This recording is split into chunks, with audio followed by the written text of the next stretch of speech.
Hello friends, welcome to our channel cream and treat. तो आज के वीडियो में हम चॉकलेट केक बनाना सीखेंगे जो super moist super delicious cake है। तो चलिए इसकी रेसिपी को जानते हैं और फुल मेज़रमेंट के साथ हम सारी चीज़ों को सीखेंगे, जिससे आप भी जब बनाओ तो आपका 1 kg का प्रॉपर केक बन सके।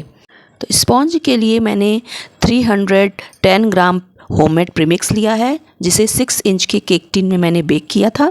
और उसके बाद इस तरीके का देखिए अच्छा स्पॉन्जी हमारा स्पॉन्ज एकदम तैयार हुआ है। अब हम गनाश की रेसिपी देखेंगे। तो गनाश बनाने के लिए 100 ग्राम फ्रेश क्रीम में 200 ग्राम चॉकलेट डाल के मेल्ट करके छान लिया है। 300 ग्राम मैंने व्हिपिंग क्रीम लिया है और उसे स्टिफ बेक आने तक हमने बीट कर लिया है। अब हम अपने गनाश और बीट किए हुए क्रीम को फ्रिज में रख देंगे ताकि वो थोड़ा सेट हो जाए। तब तक हम अपना जो स्पॉन्ज है उसको लेयर्स में कट कर लेते हैं। तो आज हम स्पॉन्ज को थ्रेड से कट करना आपको सिखाएंगे। और सबसे पहले इस तरीके से हमें स्पॉन्ज की टॉप की लेयर को रिमूव कर लेना चाहिए, चाहे डोम शेप हो चाहे ना हो। उसके बाद चाकू से एक हल्का सा कट लगा के घुमा घुमा के चारों तरफ से पूरा कट लगाने के बाद हमें इस तरीके से जो धागा है इंसर्ट करना चाहिए। और 2 तरीके से मैं बताऊंगी। एक तो क्रॉस में करके धागा आप पकड़ोगे, देखिए मैं फिर से बता रही हूँ, ऐसे करने के बाद आपको क्रॉस करना है और बस दोनों को खींच देना रहता है। दूसरा तरीका आप देखिए मैं कैसे बता रही हूँ। आपको इस तरीके से कट करना है, हल्का सा ही कट लगाना है, फिर उसी तरीके से कर लिए और सीधे बस आप ऐसे खींच लीजिए। तो 2 तरीके से आप कर सकते हो, जो आपको इजी लगे उस तरीके से आप अपना स्पॉन्ज कट कर सकते हो। तो मैंने 4 लेयर्स में कट कर लिया है। 1 कप पानी लेंगे और फ्रिज से गनाश मैंने निकाला है, देखिए सेट हो गया है। और कप में 2 टेबल स्पून गनाश को डालकर अच्छे से उसको मिक्स कर लेंगे। इससे हमारे केक में बहुत अच्छा सा टेस्ट आता है। तो आप भी इस ट्रिक को फॉलो करें और अपने केक को एकदम अच्छे से मॉइस्ट करें इस ऐसे पानी से। तो देखिए इस तरीके से आपको अपने केक को प्रॉपर मॉइस्ट करना रहता है, कहीं से भी केक सूखा नहीं रहना चाहिए। तो इस तरीके से करने के बाद हम क्रीम की लेयर लगाते हैं। जितना मोटा आपका स्पॉन्ज, क्रीम की लेयर भी आपको उतनी ही मोटी लगानी चाहिए। तब हमारा केक कट होने पर देखने में सुंदर भी लगता है और खाने में भी अच्छा लगता है। अगर कस्टमर आपको कम क्रीम में केक बनाने को बोले तभी आप क्रीम को कम यूज़ करिए, नहीं तो आप जितनी मोटी लेयर हो स्पॉन्ज की उतना ही मोटा कोशिश करिए कि अपना क्रीम भी लगाइए। तो उसके बाद क्रीम की लेयर के बाद मैंने 1 टेबल स्पून गनाश को स्प्रेड किया और फिर चोको चिप्स को मैं ऐड कर रही हूँ।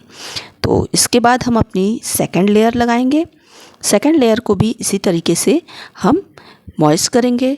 तो मैंने सबसे नीचे टॉप की लेयर नहीं रखा है, ये अभी जो सेकंड वाला लेयर मैंने रखा है वो एकदम टॉप की लेयर है।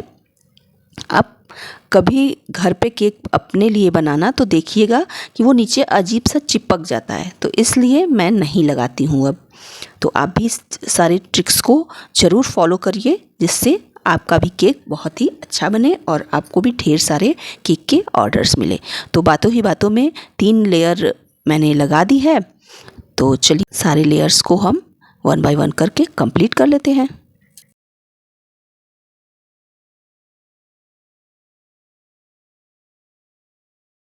टॉप की लेयर को मॉइस्ट करने के बाद हम अपना क्रम कोट करेंगे।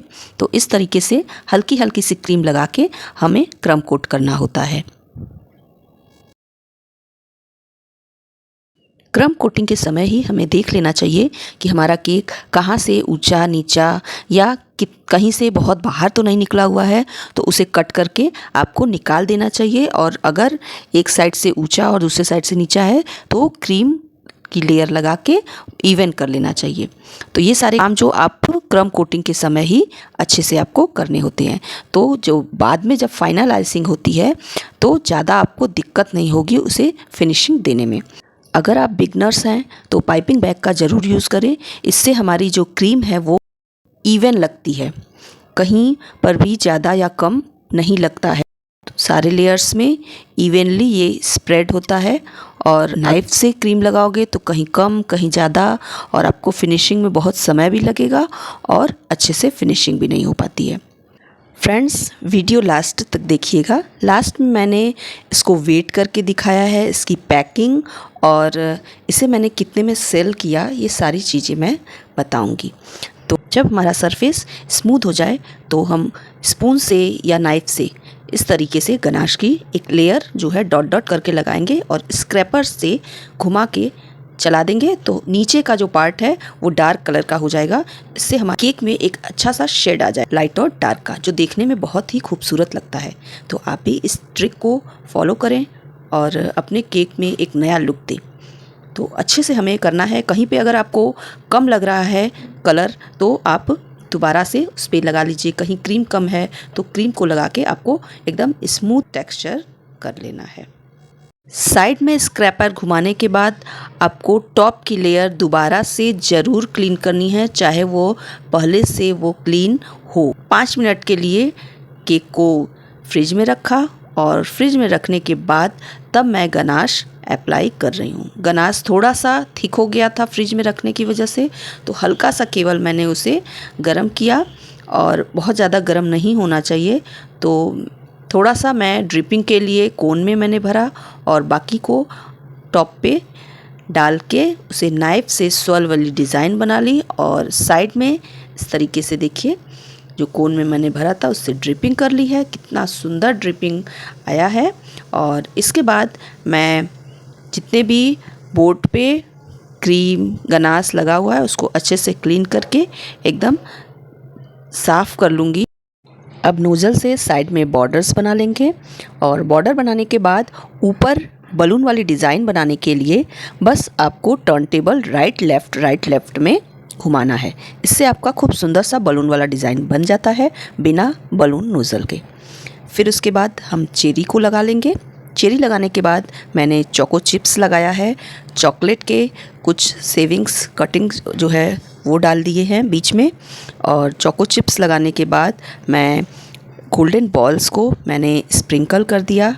तो इस तरीके से हमारा केक कंप्लीट हो गया है। तो दोस्तों, पसंद आए तो लाइक ज़रूर कीजिएगा। और चलिए मैं अब इसकी पैकिंग दिखाती हूँ। पहले वेट करके दिखाती हूँ, फिर आपको दिखाऊंगी कि इसकी पैकिंग कैसे हुई है। ये मैंने स्प्रे कर दिया था, सिल्वर स्प्रे, और हमारा 1183 ग्राम हुआ है, जिसमें केक बोर्ड का भी वेट है। देखिए दोस्तों, एकदम परफेक्ट 1 kg का केक हमारा तैयार हुआ है। आप बिगनर्स हो और आपको केक बॉक्स कैसे बनाना है वो ना आता हो तो इस वीडियो में मैं वो भी बता रही हूँ। तो जितने भी आपको इम्प्रेशंस दिख रहे हैं, निशान दिख रहे हैं, उसको इस तरीके से पहले अच्छे से सारे को फोल्ड कर लेना होता है। उसके बाद आप पहले पीछे वाला लगाओगे, फिर उसके बाद आपको अपना केक रखना होता है और केक रखने के बाद तब आगे वाला आप बंद करोगे। तो इससे आपका केक ख़राब भी नहीं होता है। और जब चारों तरफ से आप लगाने के बाद केक रखोगे तो कहीं ना कहीं आपका ज़रूर टच हो जाता है। और फिर ऊपर बंद करने के बाद आप आगे टेप लगा दीजिए और फिर आप केक के साथ जो भी देना चाहते हो, जैसे कैंडल, टॉपर्स, नाइफ़, तो जो भी चीज़ें आप देना चाहते हो वो आप दे दीजिए। तो मैं तो एक कैंडल, टॉपर, हैप्पी बर्थडे का और नाइफ़, ये 3 चीज़ ज़रूर देती हूँ। ये केक मैंने 800 में सेल किया। तो कमेंट्स करके ज़रूर बताइएगा कि क्या मैंने सही लिया है रेट। चलिए मिलते हैं किसी दूसरे वीडियो, तब तक अपना ख्याल रखिएगा। Bye bye.